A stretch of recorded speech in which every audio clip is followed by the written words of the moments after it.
Welcome students. So resources. So I have choose this chapter from SST.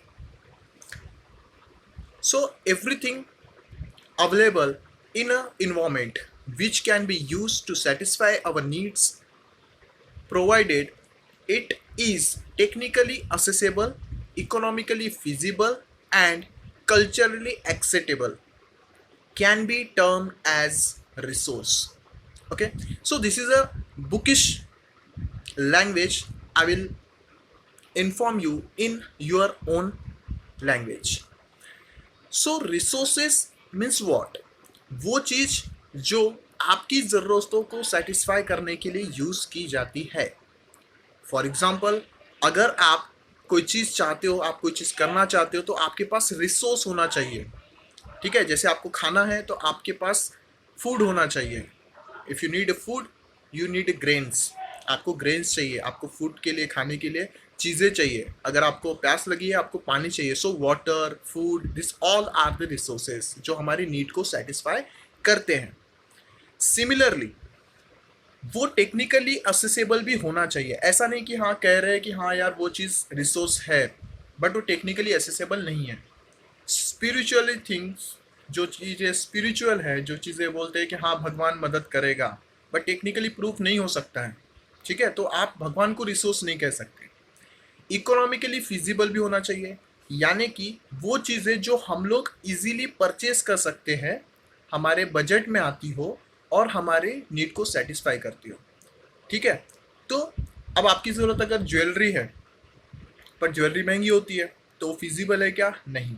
तो हम लोग gold को या फिर बाकी चीज़ों को रिसोर्स नहीं कहेंगे. वो रिसोर्स है पर जिन लोगों के वो बजट में है वो उनके लिए रिसोर्सेस है. ठीक है. दूसरा, रिसोर्सेज कल्चरली एक्सेप्टेबल भी होने चाहिए, यानी आप कल्चरली उसको एक्सेप्ट कर सको. ऐसा नहीं होना चाहिए कि हाँ मतलब हमारा कल्चर उस चीज़ को अलाउ नहीं कर रहा है. अगर वो चीज़ को अलाउ नहीं कर रहा है हमारा कल्चर, तो वो भी रिसोर्स नहीं कहलाएगा.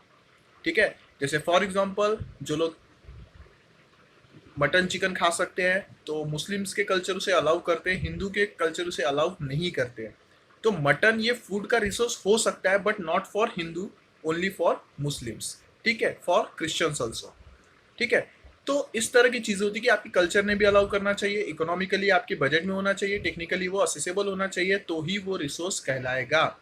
बट अगर आपको सिंपल लैंग्वेज में लिखना है तो आप लिख सकते हो resource is nothing but the things which are available in environment to satisfy the need of human beings. यानी हर वो चीज़ जो नेचर में है और सेटिस्फाई कर सकती है हमारी ज़रूरतों को, इंसानों की ज़रूरतों को, उसे रिसोर्स कहेंगे. ठीक है, नेक्स्ट अब हम लोग आते हैं कि रिसोर्सेस को क्लासिफाई कैसे करेंगे. So resources are classified on basis of 4 factors. First, based on the origin, कि वो पैदा कहाँ से होता है. ठीक है, यानी उसकी ओरिजिन क्या है, उसका सोर्स क्या है. ठीक है. नेक्स्ट, बेसिस ऑफ एग्जॉस्टिबिलिटी, यानी वो कितने दिनों तक रहेगा, टिकेगा नहीं टिकेगा, जैसे अक्षय ऊर्जा और क्षय ऊर्जा कहते हैं हम लोग. ठीक है, तो आगे हम डिस्कस करेंगे इस वीडियो में. नेक्स्ट, बेसिस ऑफ ओनरशिप, यानी वो रिसोर्सेज पे किसकी मालिकाना हक है, जैसे कि आपके पापा के पैसों पे आपका हक होता है.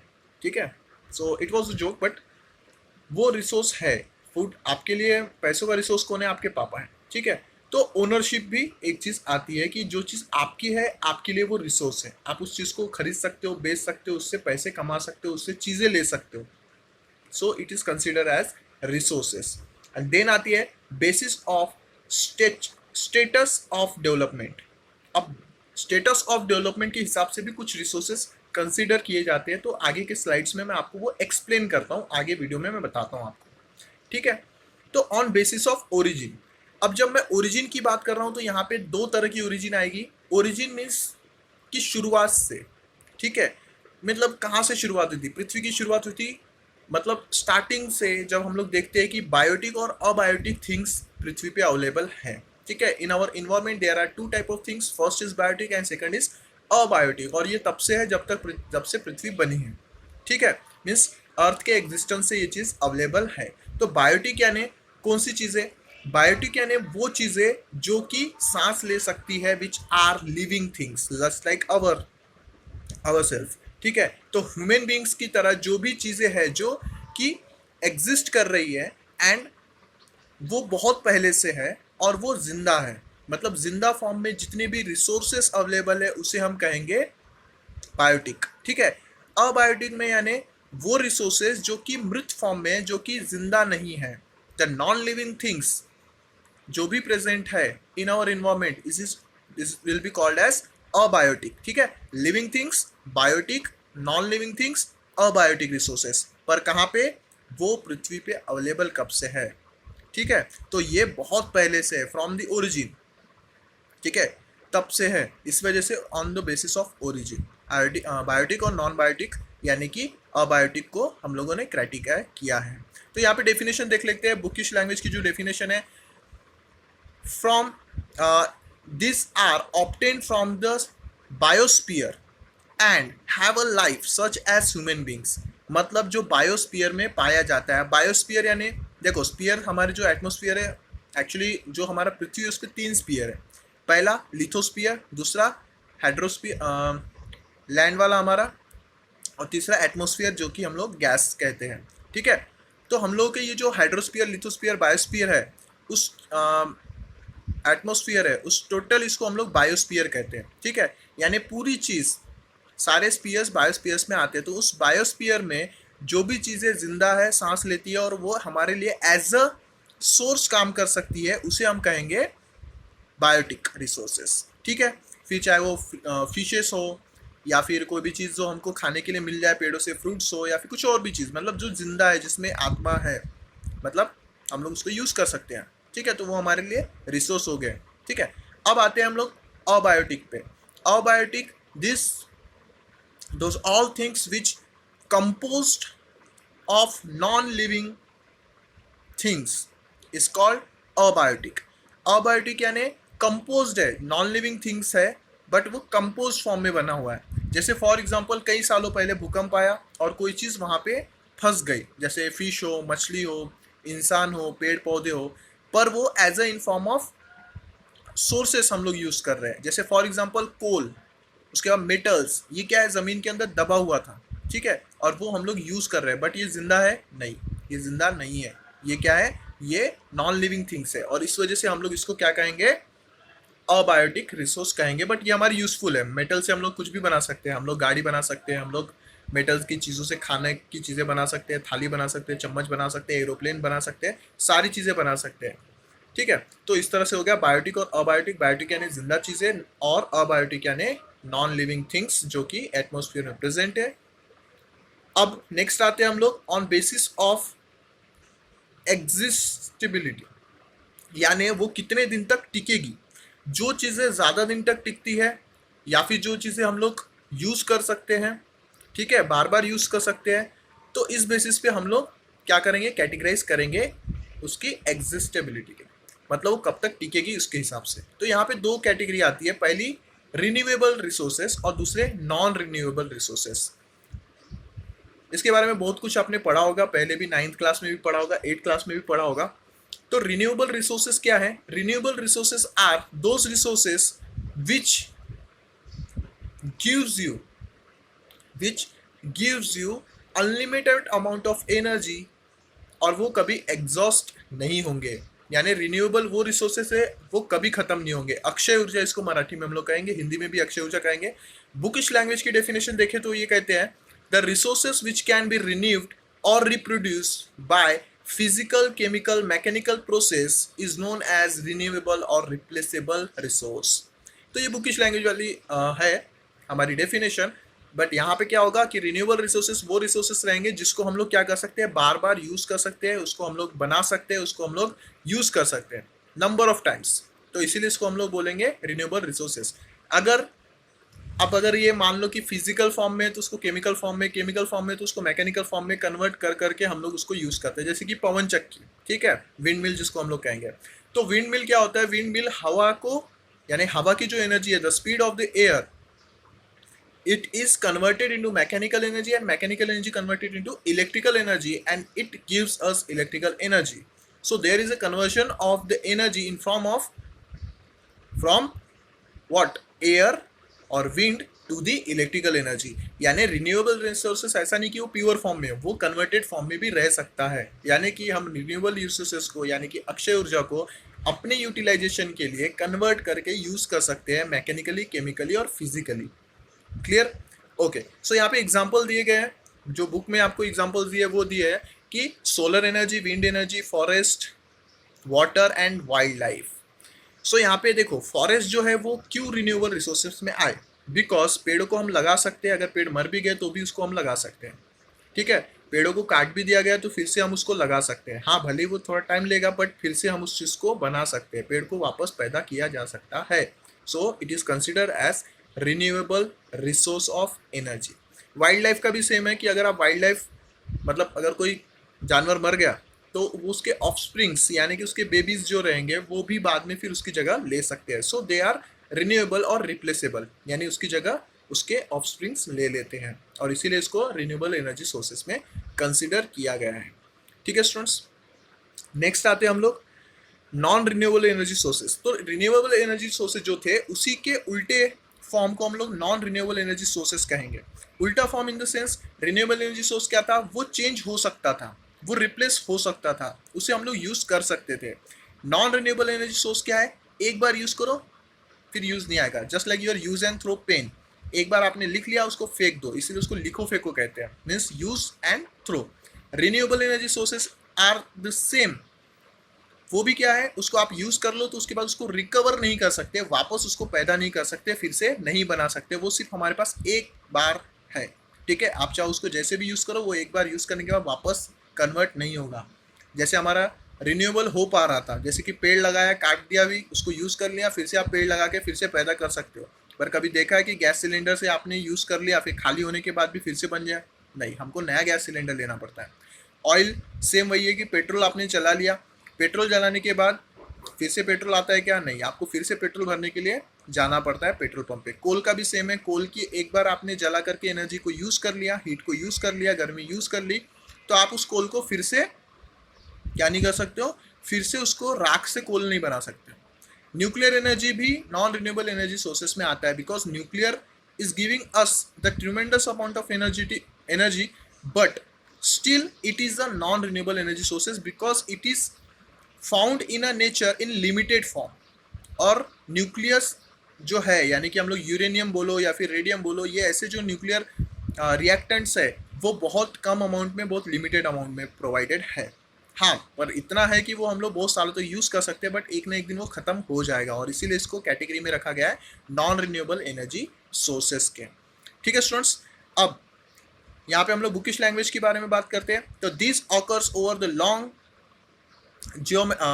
Geological mines time, minerals, fossil fuels, examples of such energy. मतलब अब क्या होता है कि नॉन रिन्यूएबल एनर्जी सोर्स बनते कैसे हैं, बहुत साल पहले या फिर बहुत सालों तक ज़मीन के अंदर भीतर रहने के वजह से इनका फॉर्मेशन होता है।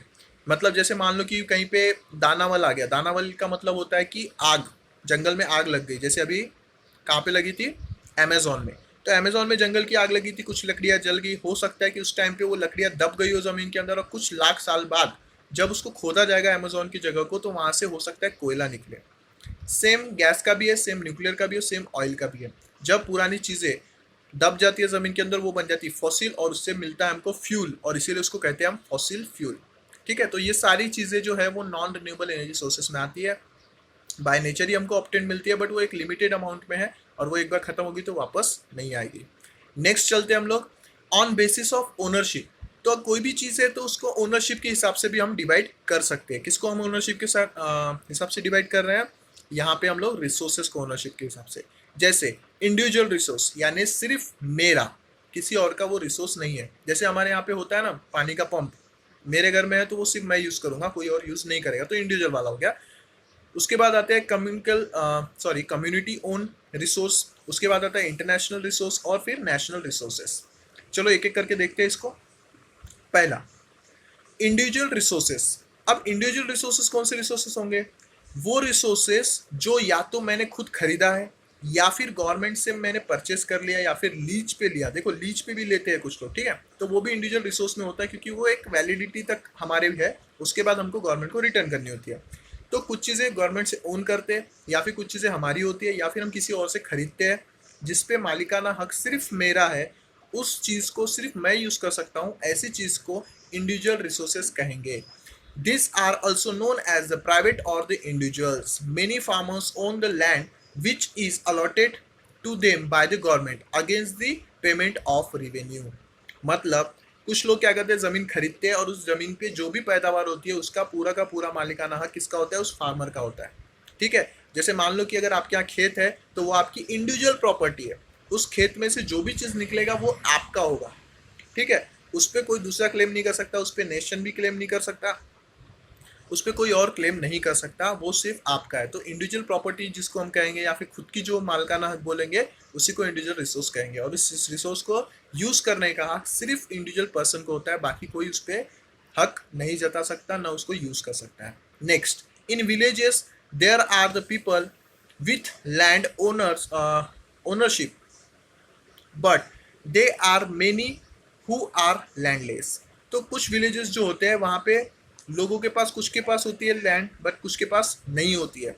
तो जिनके पास लैंड है वो क्या है, उसके इंडिविजुअल रिसोर्सेस है. बट जिनके पास लैंड नहीं है वो उसको लीज पे ले सकते हैं, ज्यादा अपन हुंडा पण म्हणू शकतो, मराठी में हुंडा कहते हैं. कि कुछ लोग क्या करते हैं, अपनी खेती खुद से नहीं करके दूसरों को करवाते हैं और आधा आधा शेयर लेते हैं. ठीक है. तो वहाँ पे भी वो इंडिविजुअल रिसोर्सेज को वो शेयर कर सकते हैं इन फॉर्म ऑफ हुंडा. वो कुछ पैसा दे देता है और वो जमीन कुछ दिनों के लिए अपने पास रख सकता है. पर इसका मतलब ये नहीं कि वो ज़मीन उसकी हो गई, जैसे वो हुंडे के पैसे देता है वो ज़मीन उसको रिटर्न कर देनी पड़ती है. तो इस तरह से भी गाँव में होता है. शहरों में the own plot, house and other property, plantation, उसके बाद पॉन्ड्स, वाटर और इनवेल्स.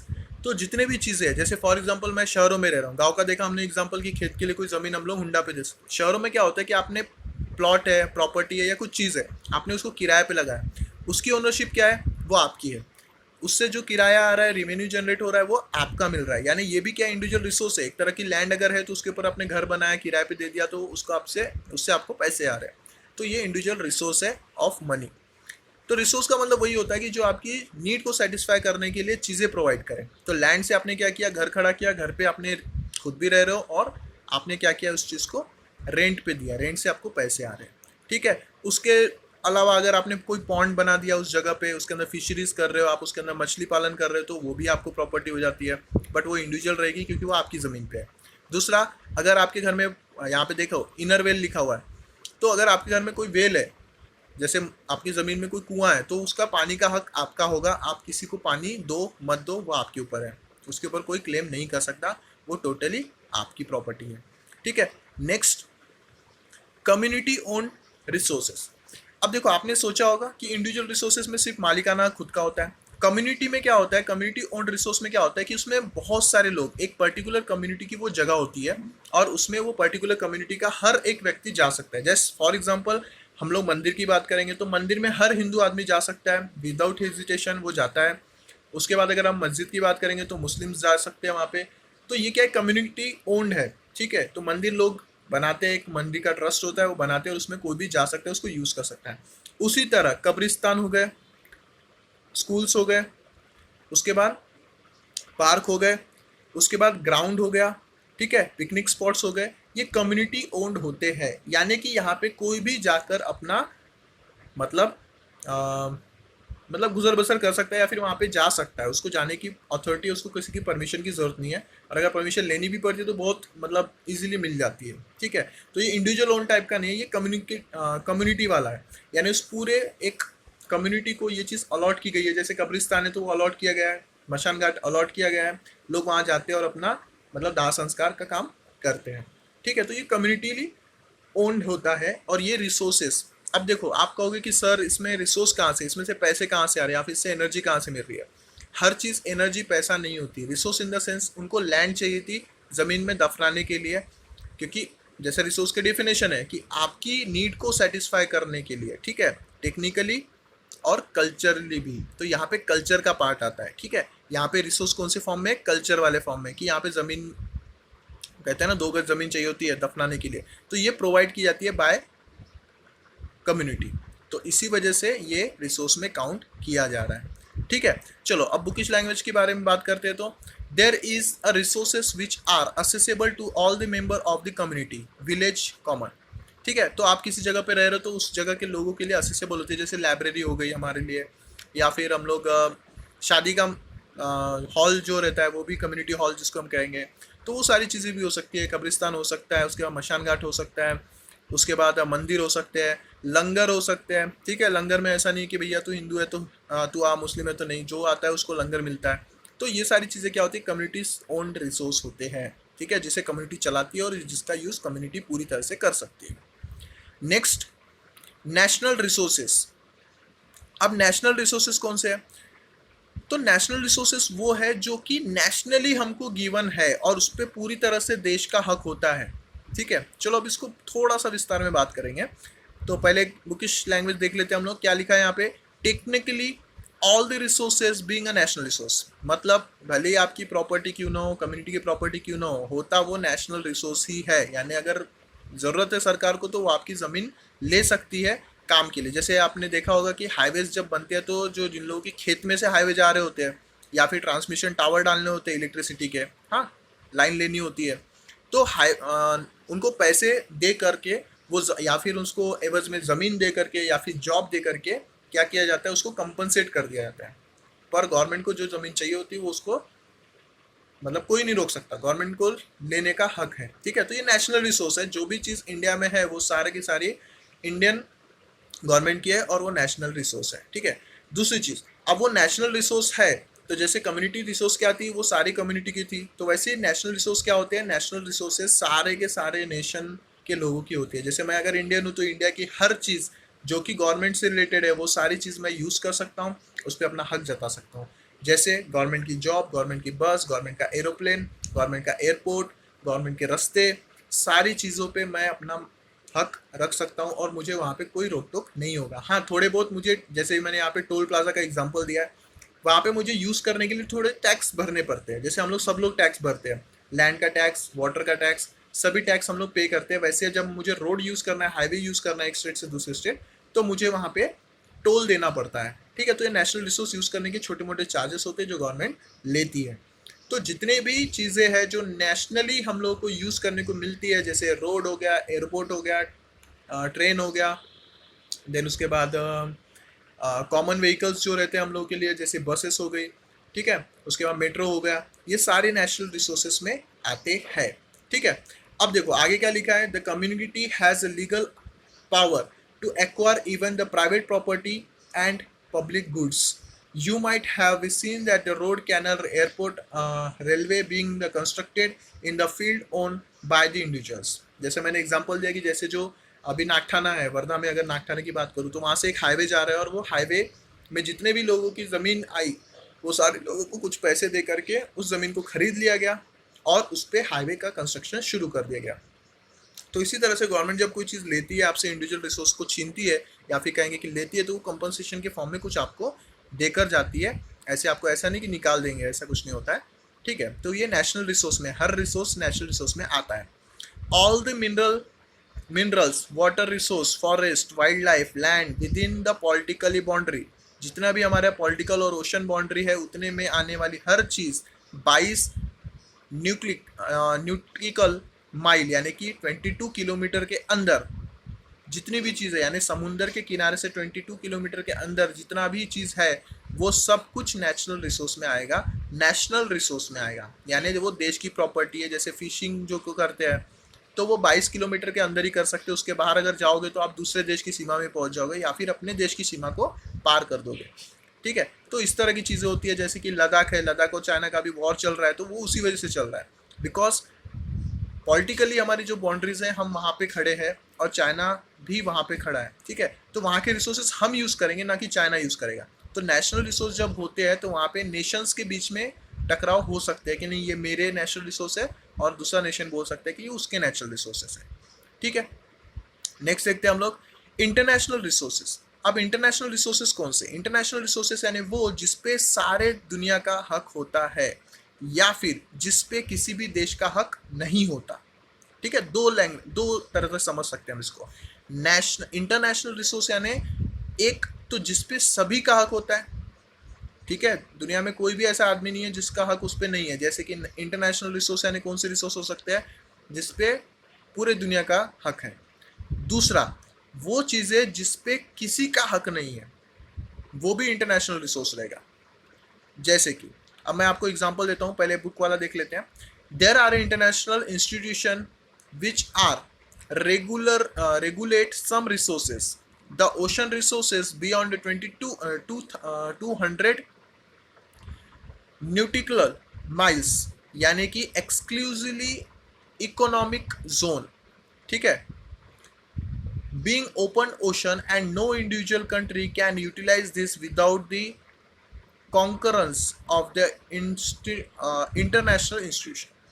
यानी कि 200 न्यूक्लिक माइल्स, इससे ज़्यादा किसी भी देश की सीमा के 200 न्यूक्लिक माइल्स से आगे के जो चीज़ें हैं, जैसे आपको पता है कि बहुत बड़ा समुंदर हमारे पास है, तो 200 माइल्स से अगर आगे हम लोग जाते हैं तो 200 माइल से आगे जब जाओगे आप तो उसके आगे सीमाएं ख़त्म हो जाती है, वो किसी भी देश के अंतर्गत नहीं आता, यानी कोई देश उसमें वहाँ पे कोई भी चीज़ नहीं कर सकता।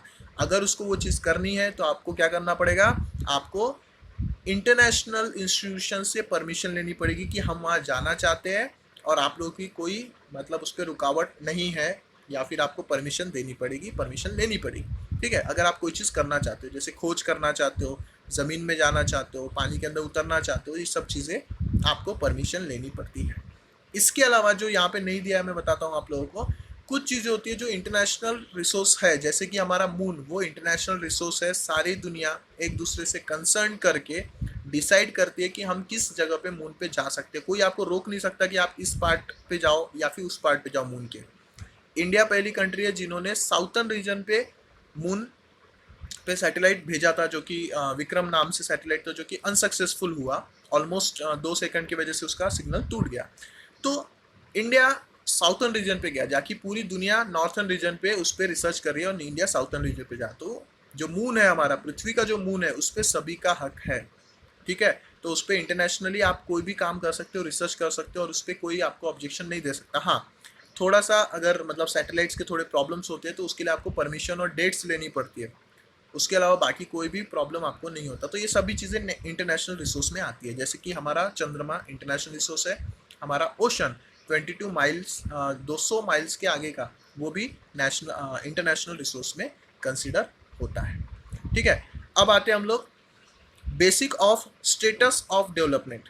अब स्टेटस ऑफ डेवलपमेंट के हिसाब से जो इंटरनेशनल डेवलपमेंट के हिसाब से जो रिसोर्सेस है, वो पहला पोटेंशियल रिसोर्स, दूसरा रिजर्व रिसोर्स, तीसरा डेवलप्ड रिसोर्स, चौथा स्टॉक। तो एक एक करके देखेंगे। पोटेंशियल रिसोर्सेस, वो रिसोर्सेज जो कि अवेलेबल है बट हम लोग यूज नहीं कर रहे, वो पोटेंशियल रिसोर्सेज कहलाते हैं। The resources which are available but they are not in use but we can use it in a future. मतलब जो भी रिसोर्सेज जो आज यूज में नहीं है पर वो हमारे पास है और हम उसको फ्यूचर में यूटिलाइज कर सकते हैं, तो उसे हम बोलेंगे पोटेंशियल रिसोर्सेज। फॉर एग्जाम्पल, इसका मैं एग्जाम्पल देना चाहूंगा कि अगर आप पोटेंशियल रिसोर्स की बात कर रहे हो तो आपको क्या करना है, आपको समझना है कि जो लद्दाख है, लद्दाख में खेती नहीं हो सकती है, और राजस्थान और यहाँ पे एग्जांपल दिया है राजस्थान और गुजरात। तो लद्दाख, राजस्थान, गुजरात, जहाँ पे पहाड़ नहीं है, जहाँ पे बारिश नहीं होती है, जहाँ पे कोई भी चीज़ नहीं हो सकती, उपजाऊ नहीं हो सकती है, बट फिर भी वो सोलर पावर प्लांट के लिए सबसे बेस्ट जगह है, क्योंकि वहाँ पे ना बारिश होने वाली है, ना पेड़ पौधे, ना कुछ है, बट वो एक तरह की खाली ज़मीन है जो हम लोग यूटिलाइज कर सकते हैं फॉर दिस सोलर प्लांट। ठीक है, तो इसी वजह से इसको कहेंगे हम लोग रिजर्व या फिर रिजर्व नहीं, पोटेंशियल रिसोर्सेज, जो अवेलेबल है बट हम उसको यूज करेंगे फ्यूचर में। ठीक है, अब यहाँ पे एग्जांपल देखते थे। Western part of India, particularly Rajasthan and Gujarat, having the enormous potential for the development of the wind and the solar energy, but this is not developed। ठीक है, तो यहाँ पे एग्जांपल दिया है वेस्टर्न पार्ट ऑफ इंडिया यानी कि राजस्थान और गुजरात का, बट मैं इसमें लद्दाख भी ऐड करना चाहूँगा बिकॉज बुक जब लिखी गई उस टाइम पे लद्दाख यूनियन टेरिटरी नहीं था। ठीक है, वो जम्मू कश्मीर ही कहा जाता था, लद्दाख नहीं। अब लद्दाख भी हम इसको यूज़ कर सकते हैं फॉर अ पोटेंशियल रिसोर्स। ठीक है, फिर वो रिसोर्स किसी भी फॉर्म में हो, सोलर पावर प्लांट के लिए हो, विंड पावर प्लांट के लिए हो, या फिर घूमने फिरने की जगह के लिए हो, यानी कि टूरिज्म के लिए हो, जिससे आपको इनकम मिल सके, जिससे लोगों की जीविका चल सके, तो वो भी एक रिसोर्स कहलाएगा। Next, developed resources. सबको पता है कि the resources which are served and their quality and quantity has been determined for utilization. Developed resources are depends on the technically and the level of their feasibility. अब develop resources यानी वो resources जो कि easily हमारे पास available है और उसको हम यूज़ कर रहे हैं और उसकी एक चार्जेस हमको पे करने पड़ते हैं। जैसे कि कोयला हम लोग यूज़ कर रहे हैं, हम लोग अभी फ़िलहाल तो कोयला यूज़ नहीं कर रहे हम लोग, बट हम लोग कह सकते हैं कि कोयला भी एक डेवलप रिसोर्स है जिसको हम लोग यूज़ करते हैं पावर जनरेशन के। ऑयल, फिर वो इंजन ऑयल हो या फिर आपका क्रूड ऑयल हो या फिर आपकी गाड़ी का ऑयल हो, पेट्रोल हो, डीजल हो, कोई भी ऑयल हो, ठीक है, वो भी एक तरह का डेवलप रिसोर्स है। अब उससे हम लोग क्या कर रहे हैं, गाड़ी चला रहे हैं, उससे हम ट्रक चला रहे हैं, उससे हम लोग बाकी चीज़ें कर रहे हैं, कोयले से हम लोग पावर जनरेट कर रहे हैं, ठीक है। तो ये सारे के सारे डेवलप रिसोर्सेज में कंसिडर होते हैं। तो डेवलप रिसोर्सेज यानी वो रिसोर्सेज जो कि हम लोग पहले से मतलब डेवलप कर चुके हैं और अब हम उसको यूज़ कर रहे हैं फॉर आवर ओन बेनिफिट, और उसके लिए हम लोग कुछ तो भी चार्ज कर रहे हैं, यानी उसकी एक वैल्यू डिसाइड कर दी हम लोग, यूटिलिटी की वैल्यू डिसाइड कर दिया। अब इससे एक और एग्जांपल मैं देता हूँ कि डेवलप रिसोर्सेज में इलेक्ट्रिसिटी भी आएगी, बट इलेक्ट्रिसिटी एक रिसोर्स नहीं है, वो कन्वर्टेड फॉर्म ऑफ रिसोर्स है। जैसे कोयले से स्टीम बनेगा, स्टीम से फिर टरबाइन घूमेगा, फिर टरबाइन घूमने से इलेक्ट्रिसिटी जनरेट होगा और उसको हम लोग यूज़ कर रहे हैं, बट है तो वो कोयले से बना हुआ प्रोडक्ट है ना, मतलब कोयले को कन्वर्ट किया, कोयले की हीट एनर्जी को हमने कन्वर्ट किया इन फॉर्म ऑफ इलेक्ट्रिकल एनर्जी। अब ये इलेक्ट्रिकल एनर्जी को हम लोग पे करते हैं। देखो इलेक्ट्रिक का बिल हमारे यहाँ आता है, क्यों आता है? बिकॉज इलेक्ट्रिकल एनर्जी को कंज्यूम करने के लिए, यूटिलाइज करने के लिए हमको एक चार्ज देना पड़ता है। वो चार्ज क्यों देना पड़ता है? बिकॉज इलेक्ट्रिसिटी बनाने के लिए हम लोग कहीं ना कहीं कोयला यूज़ कर रहे हैं, ठीक है। तो ये चार्जेस कोयले के लिए और ट्रांसमिशन और मेंटेनेंस के लिए होता है, ठीक है। तो इनडायरेक्टली ये एक तरह से कोयले के लिए हम लोग पे कर रहे होते हैं।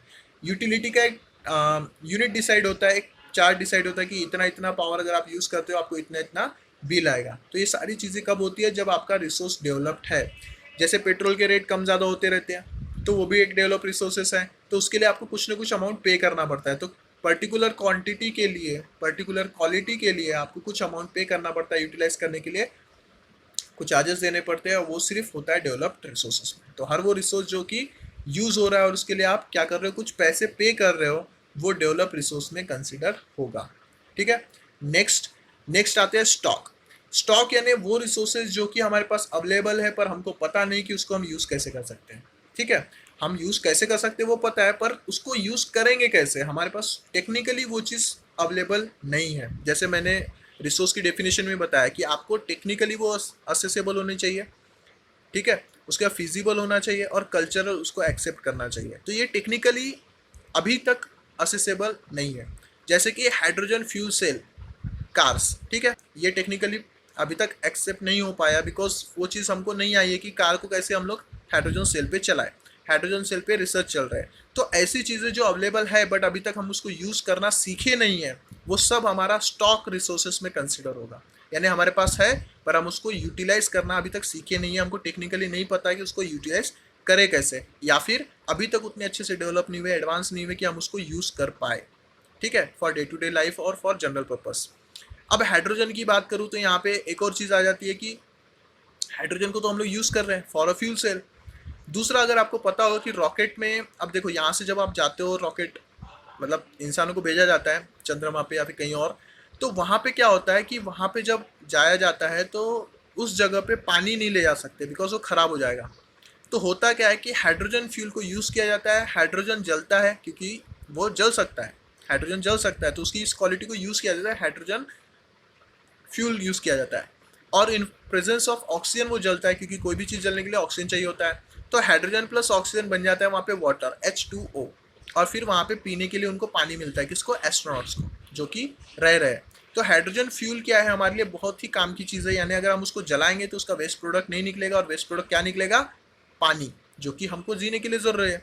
तो बट ये सारी चीज़ें हमको पता है, बट इसको कन्वर्ट करने के लिए जो चीज़ें हमें लगने वाली है वो बहुत ज़्यादा एक्सपेंसिव है। बिकॉज रॉकेट में ये यूज़ करना ठीक है, पर अपने घर पे यूज़ करोगे तो कितना एक्सपेंसिव हो जाएगा। तो इसको उस लेवल पे लाने में थोड़ा सा हम पीछे हैं। अगर ये चीज़ हो जाती है तो वो हम यूटिलाइज कर पाएंगे। तो ऐसी बहुत सारी चीज़ें हैं जिसको हम लोग स्टॉक कह सकते हैं। जैसे कि यहाँ पे हाइड्रोजन का तो एक दे दिया है, हेलियम है, यूरेनियम है। अब देखो यूरेनियम हम लोग यूज़ कर रहे हैं, हम लोग क्या कर रहे हैं कि यूरेनियम के न्यूक्लियर पावर प्लांट चला रहे हैं, पर हम घर पे कर सकते हैं क्या? नहीं कर सकते। ठीक है, यूरेनियम भी हम लोग स्टॉक ही कंसिडर करेंगे। ठीक है, भले वो नॉन रिन्यूएबल में आया है, बट वो स्टॉक ही है एक तरह का, जो हम लोग यूज़ नहीं कर सकते रेगुलर बेसिस पे। ठीक है, उसको यूज़ करने के लिए एक पर्टिकुलर सेटअप चाहिए होता है। तो ऐसी चीज़ें जो अभी तक हम लोगों ने यूज़ नहीं किया है, बट हम उसको यूज़ करेंगे और वो हमारे पास अवेलेबल है और अच्छे मात्रा में है, इसीलिए उसको हम कहेंगे स्टॉक रिसोर्स। ठीक है, the material in the environment which has potential to satisfy the human needs but human beings not have appropriate technology to access this. ठीक है, तो जो भी चीज़ हम मतलब ऐसी चीज़ें जो अवेलेबल है पर हम उसको यूज़ करने के लिए अभी उतने साउंड नहीं हुए टेक्निकली, तो उसे हम कहेंगे स्टॉक वाले रिसोर्सेस। नेक्स्ट आते हैं हम लोग रिजर्व्स। तो रिजर्व यानी क्या? रिजर्व यानी वो रिसोर्सेज जो कि हमारे पास अवेलेबल है पर हम उसको यूज नहीं कर रहे हैं।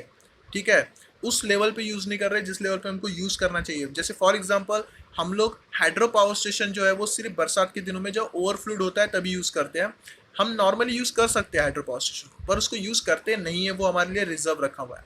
इसके दो रीजन है, मैं आपको बताता हूँ, किताब में नहीं दिया है बट एक्स्ट्रा बता देता हूँ कि अगर मैंने पानी के रिजर्व को यूज़ कर लिया फॉर मेकिंग ऑफ इलेक्ट्रिसिटी तो क्या होगा? पानी बह के चला जाएगा और वो डैम में रहेगा क्या? नहीं। अगर वो डैम में नहीं रहेगा तो आप लोगों को पानी दोगे कैसे? ठीक है, तो पानी की किल्लत होने की वजह से हम लोग को पानी से रिलेटेड जो भी फीचर्स मिलने वाले हैं, जो भी चीज़ें मिलने वाली है, हम वो चीज़ नहीं यूटिलाइज कर पाते, बिकॉज पानी हमारे लिए पहली प्रायोरिटी है कि पीने के लिए मिलना चाहिए। उसको हम यूटिलाइज तो बाद में करेंगे, पहले पीने के लिए मिलना चाहिए। और इसी वजह से गवर्नमेंट जितने भी रिवर्स है, जितने भी हाइड्रो इलेक्ट्रिक पावर स्टेशन है, उसको सिर्फ विंटर में बारिश में चलाता है जब ओवरफ्लो होता है।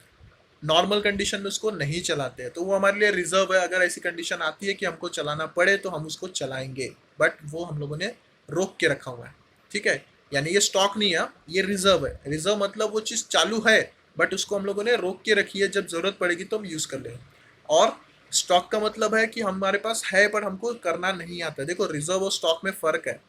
स्टॉक यानी जो चीज़ हमको नहीं आती है, हमको पता नहीं है कि इसको यूज़ कैसे करेंगे। हमको ये पता है कि यूज़ हो सकता है, पर कैसे करेंगे ये नहीं पता, तो उसको बोलेंगे स्टॉक। रिजर्व उसको बोलेंगे जिसको हमको पता है कि यूज़ हो सकता है,